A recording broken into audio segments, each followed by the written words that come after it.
আর এবার নজর রাখবো যাদবপুর লোকসভা কেন্দ্রের অন্যতম একটা বিধানসভা কেন্দ্র ভাঙড়। আর ভোটের আগে ফের উত্তপ্ত হয়ে উঠেছে ভাঙড়ের সাতুলিয়া। সেখানে বোমাবাজির ঘটনা দেখুন।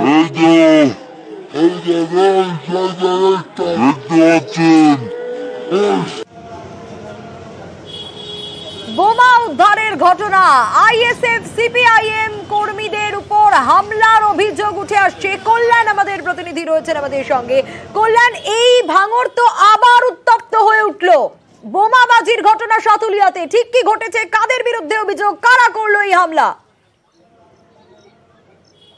একেবারেই সোনিয়া, জানিয়ে রাখি, ভোটের সকালে যখন আইএসএফ সিপিএম যে সমস্ত বুথ এজেন্ট তারা যখন বুথে যাচ্ছিল সেই সময় তাদেরকে বাধা দেওয়া হয় বলে অভিযোগ। এই ঘটনায় বাধা পেয়ে কার্যত রণক্ষেত্রের চেহারা নেয় এই এলাকা, সাতুলিয়া এলাকায়। ইতিমধ্যে কিন্তু পুলিশ লাঠিচার্জ করে এবং পুলিশকে লক্ষ্য করে ইট বৃষ্টিও হয়। গোটা ঘটনা কিন্তু অভিযোগের তৃণমূলের দিকে। মূলত যে অভিযোগ উঠছে যে প্রার্থী যে এজেন্ট, সেই এজেন্ট বসানোকে কেন্দ্র করে সকাল থেকে আইএসএফ তৃণমূল এখানে কিন্তু খণ্ডযুদ্ধ বাঁধে। এলাকায় মুহুর্মুহু বোমা পড়ার পাশাপাশি কার্যত এখনো পর্যন্ত এলাকায় তাজা বোমা পড়ে রয়েছে। খবর পাওয়ার সঙ্গে সঙ্গে বিশাল পুলিশ বাহিনী যখন ঘটনাস্থলে আসে তখন এই যে সাতুলিয়ার যে বুথ সেখানে আইএসএফ কর্মী বেশ কয়েকজন আহত অবস্থায় রাস্তার উপর পড়েছিল, তাদেরকে উদ্ধার করে হাসপাতালে পাঠায়।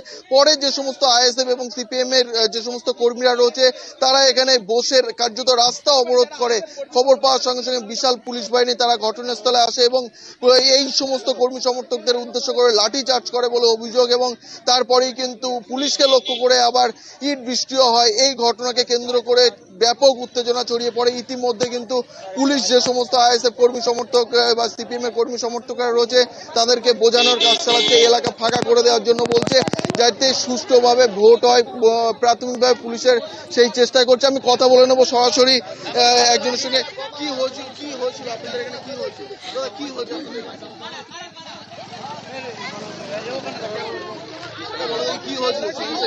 আমরা সকালবেলা আমাদের এজেন্টগুলো ঢোকাচ্ছি, আইএসএফ অথবা সিপিএম দের এজেন্টগুলো আমরা ঢোকাচ্ছি সকালবেলা।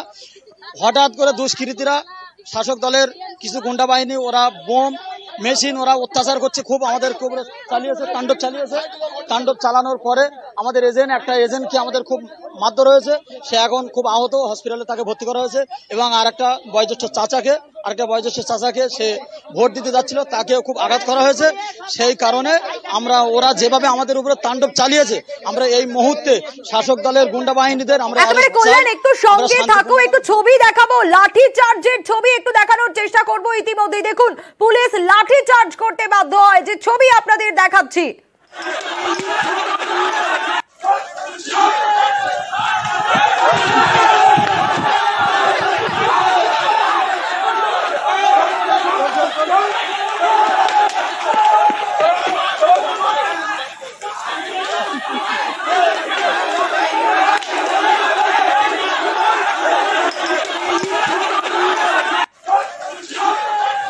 আবার আমি কল্যাণের কাছে যাব। কল্যাণ, পোলেরহাট থানার পুলিশ ঘটনাস্থলে পৌঁছয়, এই মুহূর্তে ঠিক কি অবস্থা, কি পরিস্থিতি একটু জানতে চাইবো। একেবারেই আমি এই মুহূর্তে দেখানোর চেষ্টা করবো। পোলেরহাট থানার বিশাল পুলিশ বাহিনী তারা কিন্তু এই সাতুলিয়া এলাকায় উপস্থিত হয়েছে এবং যে সমস্ত এলাকার মানুষজন রয়েছে যারা রাস্তা অবরোধ করেছিল তাদেরকে সরানোর চেষ্টা করছে, যাতে সুষ্ঠুভাবে ভোট হয় সেই চেষ্টা কিন্তু প্রাথমিকভাবে পুলিশ চালিয়ে যাচ্ছে। আমি আরো একটি দৃশ্য দেখানোর চেষ্টা করব। একদিকে হচ্ছে ভোট কর্মীদের লম্বা লাইন, তারই পাশে কিন্তু এই গন্ডগোলের ঘটনা ঘটেছে। পুলিশ কিন্তু এলাকা থেকে যে সমস্ত মানুষ জমায়েত করেছিল তাদেরকে সরানোর কাজ চালাচ্ছে। সোনিয়া, আমি আরো একটি বিষয় দেখানোর চেষ্টা করব। এখনো পর্যন্ত কিন্তু এই যে বুথ রয়েছে যেখানে ভোট চলছে সেই ভোট কেন্দ্রের পিছনেই কিন্তু এখনো পর্যন্ত তাজা বোমা পড়ে রয়েছে। পুলিশ এখনো পর্যন্ত সেই বোমা উদ্ধার করেনি। তবে যেহেতু উত্তেজনা পরিস্থিতি, এই মুহূর্তে পুলিশ কিন্তু প্রাথমিকভাবে যে সমস্ত সাধারণ মানুষজন রয়েছে তাদেরকে সরানোর চেষ্টা করছে। এই যে যেখানে বুথ হয়েছে, অর্থাৎ এই সাতুলিয়া এলাকায় 4 থেকে 5টি বুথ রয়েছে এই স্কুলে, আর এই স্কুলের পিছনেই কিন্তু এখনো পর্যন্ত তাজা বোমা পড়ে রয়েছে। যে সমস্ত মানুষজন সকালে এই বুথে এসেছিল ভোট দেওয়ার জন্য বা কেউ এসেছিল এজেন্ট হিসাবে হচ্ছে, তাদেরকে কার্যত বোম চার্জ করে এখান থেকে সরিয়ে দেওয়া হয় বলে অভিযোগ। আর এই গোটা ঘটনায় কিন্তু তৃণমূলের দিকেই অভিযোগের আঙুল তুলছে। উল্টো দিকে তৃণমূলও কিন্তু অভিযোগ করছে যে তারা যখন এই এলাকায় আসে সেই সময় আইএসএফ কর্মী সমর্থকরা তাদের উপর হামলা চালায়, বেশ কয়েকজন তৃণমূল কর্মী আহত হয়েছে বলে জানাচ্ছে। এই মুহূর্তে কিন্তু পুলিশ সেই বোমা উদ্ধারের কাজ চালাচ্ছে। পুলিশ নিজেরাই বোমা উদ্ধার করে এই মুহূর্তে নিয়ে যাচ্ছে যাতে সুষ্ঠুভাবে এই ভোট গ্রহণ কেন্দ্রে ভোট হয়। পুলিশ তৎপরতার সঙ্গে সেই চেষ্টা চালিয়ে যাচ্ছে। ইতিমধ্যেই পোলেরহাট থানার পুলিশের পাশাপাশি বিশাল পুলিশ বাহিনী ঘটনাস্থলে এসেছে। যে সমস্ত মানুষজন রয়েছে এখনো পর্যন্ত ভোটের লাইনে, আমি কথা বলে নেবো। সকালেই তো এখানে অশান্তি হচ্ছে, আপনার কি আতঙ্কিত? আমি জানি না, আমি একটু না না নেই। কোনো আতঙ্কিত নেই আমরা। কি সমস্যা কি হচ্ছে? সমস্যা একটু মারপিট হচ্ছিল, প্রথম এসেছিল সবাই, একটু হামলা হয়েছিল, তারপরে সব ঠিক আছে আমাদের। আপনারা কি ভাবছেন? সকালেই তো এই ছবি, তাহলে কি ভোট দিন শান্তিপূর্ণ যাবে? হ্যাঁ অবশ্যই শান্তিপূর্ণ যাবে, কেন যাবে না? আপনারা কি চাইছেন? শান্তিপূর্ণভাবে হতে, শান্তিপূর্ণভাবে যেভাবে ভোট হয় শান্তিপূর্ণভাবে আমরা সেটাই চাচ্ছি।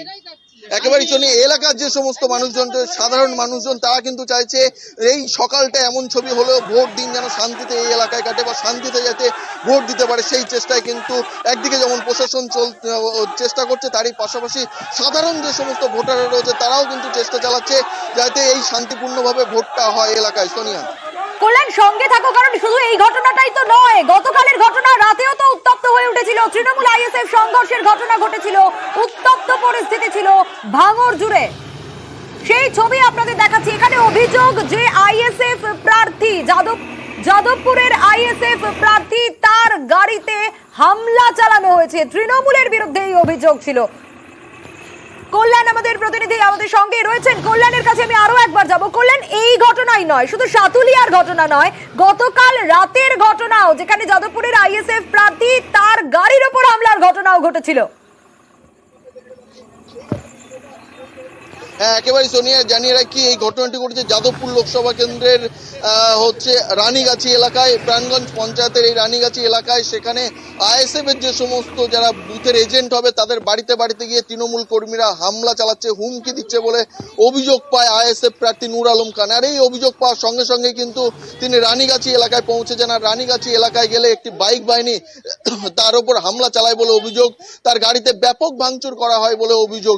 এই ঘটনার পর তিনি ভাঙড় থানায় লিখিত অভিযোগ দায়ের করেন। পুলিশ এই ঘটনায় এখনো পর্যন্ত কাউকে আটক বা গ্রেপ্তার করতে পারেনি। তবে আইএসএফ যে প্রার্থী রয়েছে তার দাবি যে পুলিশ অবিলম্বে যদি গ্রেপ্তার না করে ভোটটা শান্তিতে মিটলো, তারপরে কিন্তু বড়সড় আন্দোলনে নামবে আইএসএফ কর্মী সমর্থকেরা। সোনিয়া, বেশ কল্যাণ, অবশ্যই নজর থাকবে দিনভর।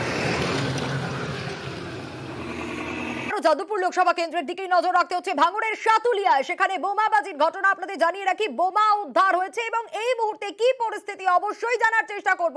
আগে ছবি দেখাই আপনাদের। যে পরিস্থিতি তৈরি হয়েছে ভাঙড়ের সাতুলিয়াতে, সেখানে বোমা পাওয়া গিয়েছে এবং তারই পাশাপাশি পুলিশ লাঠি চার্জ করতে বাধ্য হয়। পরিস্থিতি এতটাই উত্তপ্ত হয়ে ওঠে, পুলিশের উপর হামলার ঘটনা পর্যন্ত ঘটে।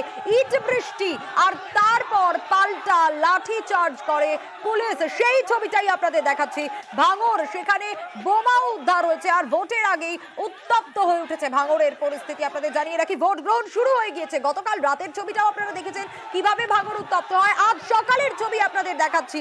7:19 ঘড়ির কাঁটায় ভোট গ্রহণ শুরু হয়েছে, কিন্তু ভাঙড় উত্তপ্ত হয়ে উঠেছে। সাতুলিয়ার ছবি আপনারা দেখছেন। কি কারণে এই উত্তপ্ত পরিস্থিতি, কি জানা যাচ্ছে? আইএসএফ সিপিআইএম কর্মীদের উপর হামলার ঘটনা এবং অভিযোগ, পাল্টা অভিযোগ। যখন পোলেরহাট থানার পুলিশ ঘটনাস্থলে পৌঁছয় পরিস্থিতি নিয়ন্ত্রণে আনার জন্য, পুলিশের ওপর হামলার ঘটনা, সেই অভিযোগও রয়েছে। ছবি দেখছেন আপনারা। ইট বৃষ্টি শুরু হয় আর তারপর পাল্টা লাঠি চার্জ করতে বাধ্য হয় পুলিশ, সেই ছবি আপনাদের দেখাচ্ছি ইতিমধ্যে। ইট বৃষ্টি, হামলা পুলিশের ওপর, তারপরেই পাল্টা লাঠি চার্জ পুলিশের। এই মুহূর্তের পরিস্থিতি একটু জানবো। কল্যাণ আমাদের প্রতিনিধি রয়েছেন আমাদের সঙ্গে সরাসরি একেবারে ঘটনাস্থল থেকে। কল্যাণ, এই মুহূর্তে কি অবস্থা? ভোট গ্রহণও শুরু হয়ে গিয়েছে, সেখানেও কি পরিস্থিতি? মানুষ কি নির্বিঘ্নে ভোট দিতে পারছে? আর দফায় দফায় যে উত্তেজনা তৈরি হয়েছিল সেখানে কি ছবি? একেবারেই সোনিয়ার, জানিয়ে রাখি এই যে দফায় দফায় উত্তেজনা ছড়িয়ে পড়ছে এলাকায়, তবে সাধারণ মানুষ কি শান্তিতে ভোট দিতে পারবে? এখনো সারাটা দিন বাকি। এই মুহূর্তে কিন্তু ভোট গ্রহণ আবারও পুনরায় শুরু হচ্ছে। লম্বা লাইন কিন্তু বুথের সামনে, কিন্তু এই বুথের সামনে আরো একটি ছবি আমি তুলে ধরার চেষ্টা করব। সাধারণ মানুষজন যেখান দিয়ে ভোট দিতে যাচ্ছে, অর্থাৎ একেবারে বুথের সামনে, সেখানে যে বোমাবাজি হয়েছে, বোমের এখনো পর্যন্ত কিন্তু সুতুলি পড়ে রয়েছে। তারই পাশাপাশি একাধিক কিন্তু রাস্তার উপরে বোমের দাগ। ফলে সকালটা সময়টা যথেষ্ট এখানে উত্তেজনাপূর্ণ ছিল তা কিন্তু বলাই চলে। সকালেই আইএসএফ এবং তৃণমূল এবং সিপিএম কর্মীদের মধ্যে খণ্ডযুদ্ধের ঘটনা ঘটে। সেখানে এই বুথে যাইতে ভোট দিতে না পারে সেই চেষ্টাই করছিল তৃণমূলটা, এমনটাই অভিযোগ আইএসএফ এর বিরুদ্ধে। কিন্তু তৃণমূলদের অভিযোগ পাল্টা কিন্তু আইএসএফ এবং সিপিএম কর্মী সমর্থকদের বিরুদ্ধে এখানে ব্যাপকভাবে বললেন অভিযোগ পাল্টা অভিযোগ, কিন্তু পুলিশের উপরেও তো হামলার ঘটনা ঘটেছে, সেই অভিযোগও তো রয়েছে। একেবারে ইট বৃষ্টি ছবি দেখা যাচ্ছে। একেবারে পুলিশের ওপর যে অভিযোগটি রয়েছে, যে পুলিশের ওপর ইট বৃষ্টির যে অভিযোগ রয়েছে, সেই অভিযোগ আইএসএফ এবং সিপিএম কর্মী সমর্থকদের বিরুদ্ধে এই অভিযোগ। কারণ এই যে রাস্তা রয়েছে, এই রাস্তার মোড়ে যখন আইএসএফ সিপিএম কর্মী সমর্থকরা আহত অবস্থায় ছিল, সেখান থেকে পুলিশ তাদেরকে উদ্ধার করে হাসপাতালে নিয়ে যায়। পরে সেই সমস্ত আইএসএফ সিপিএম কর্মী সমর্থকরা রাস্তা অবরোধ করার চেষ্টা করে। আর যখনই রাস্তা অবরোধ করার চেষ্টা করে তখনই কিন্তু লাঠি চার্জ করে পুলিশ কর্মীরা সেই অবরোধকারীদের সরানোর চেষ্টা করে। যখন পুলিশ কর্মীরা লাঠি চার্জ করছিল সেই সময় আইএসএফ এবং সিপিএম কর্মী সমর্থকরা তারা পুলিশকে লক্ষ্য করে কার্যত ইট ছোড়ে বলে অভিযোগ, সেই ছবিও ফুটে উঠেছে। কিন্তু পুলিশ তারপরে কিছুক্ষণ পরেই পুলিশ আবার সাধারণ যে সমস্ত কর্মী সমর্থক ছিল সিপিএম এবং আইএসএফ এর তাদের সঙ্গে কথা বলে এবং এলাকা ফাঁকা করে দেওয়ার অনুরোধ করে। পুলিশের অনুরোধে কার্যত এলাকা ফাঁকা করে দেয় আইএসএফ কর্মী সমর্থকেরা।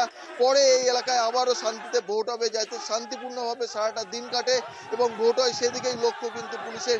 এখনো পর্যন্ত বিশাল পুলিশ বাহিনী একদিকে যেমন মজুদ রয়েছে, তারই পাশাপাশি দেখানোর চেষ্টা করব ভোটের কিন্তু লম্বা লাইন। ইতিমধ্যে সাধারণ যে সমস্ত ভোটাররা তারা ভোট দিতে ইচ্ছুক তারা ইতিমধ্যে লম্বা লাইনে তারা দাঁড়িয়ে আছে। ইতিমধ্যে কিন্তু শান্তিপূর্ণভাবে ভোট, এটাই কিন্তু পুলিশের লক্ষ্য। ইতিমধ্যেই বিশাল পুলিশ বাহিনী তারা উপস্থিত রয়েছে।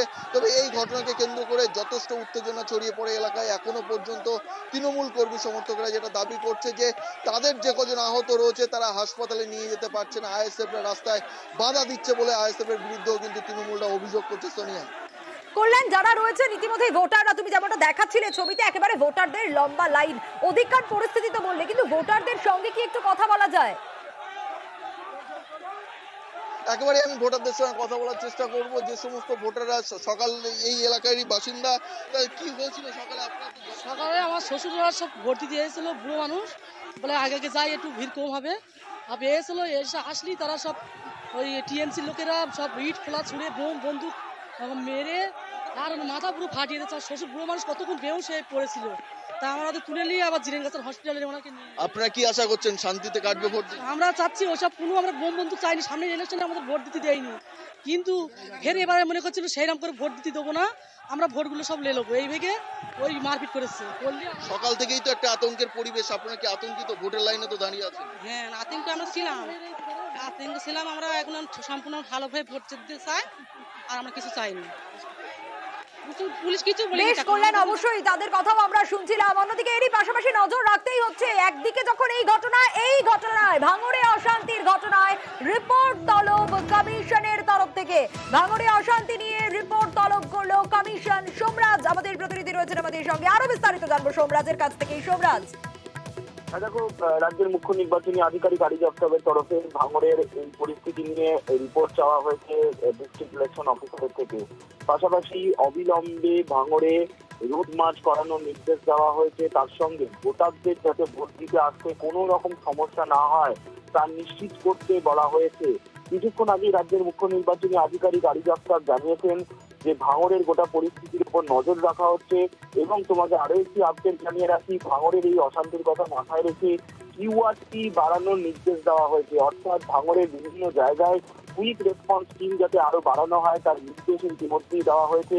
কিছুক্ষণ আগে রাজ্যের মুখ্য নির্বাচনী আধিকারিক আরিজ আফতাব তিনি জানিয়েছেন যে ভাঙড়ের গোটা পরিস্থিতির উপর নজর রাখা হচ্ছে, কিউআরটি টিম সেখানে রয়েছে এবং গোটা পরিস্থিতির উপর মনিটরিং নির্বাচন কমিশন করছে। অর্থাৎ ভাঙড় নিয়ে যে নির্বাচন কমিশন অন্যতম নজর রাখছে, বিশেষত গতকালও ভাঙড়ের অশান্তির ঘটনা, আজকেও ভোট গ্রহণের আগেও ভাঙড়ের অশান্তির ঘটনা, এবং তা নিয়েই ফের রাজ্যের মুখ্য নির্বাচনী আধিকারিকের দপ্তরের তরফে অবিলম্বে ভাঙড়ের পরিস্থিতি স্বাভাবিক করার নির্দেশ দেওয়া হয়েছে। বিভিন্ন গুরুত্বপূর্ণ যেখানে অশান্তিপ্রবণ অঞ্চল সেখানে রুটমার্চ করাতে কথা বলা হচ্ছে। তারই সঙ্গে কিউআরটির পরিমাণও বাড়ানো হচ্ছে ভাঙড়ে এবং প্রত্যেকটি গুরুত্বপূর্ণ মোড়ে যেখানে যেখানে অশান্তি হতে পারে বা বিশৃঙ্খলা হতে পারে বলে মনে করছে জেলা প্রশাসন বা কলকাতা পুলিশ সেই এলাকাগুলিতে যাতে অবিলম্বে রুট মার্চ করানো হয় তা নিয়েও নির্দেশ দেওয়া হয়েছে। এবং কিছুক্ষণ আগে রাজ্যের মুখ্য নির্বাচনী আধিকারিক আরিজ আফতাব তিনি নিজেও জানালেন যে ভাঙড় নিয়ে গোটা পরিস্থিতির উপর নজর রাখছে নির্বাচন কমিশন। বেশ সোমরাজ,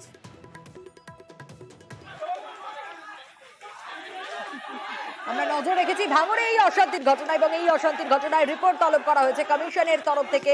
আর ভোটের আগেও উত্তপ্ত হয়েছে ভাঙড়, আর ভোটের দিন সকাল ছবিটাও আপনারা দেখছেন। আইএসএফ সিপিআইএম কর্মীদের উপর হামলার ঘটনা, অভিযোগ পাল্টা অভিযোগ, কিন্তু এই গোটা ঘটনায় পুলিশের উপরও হামলার ঘটনা ঘটে।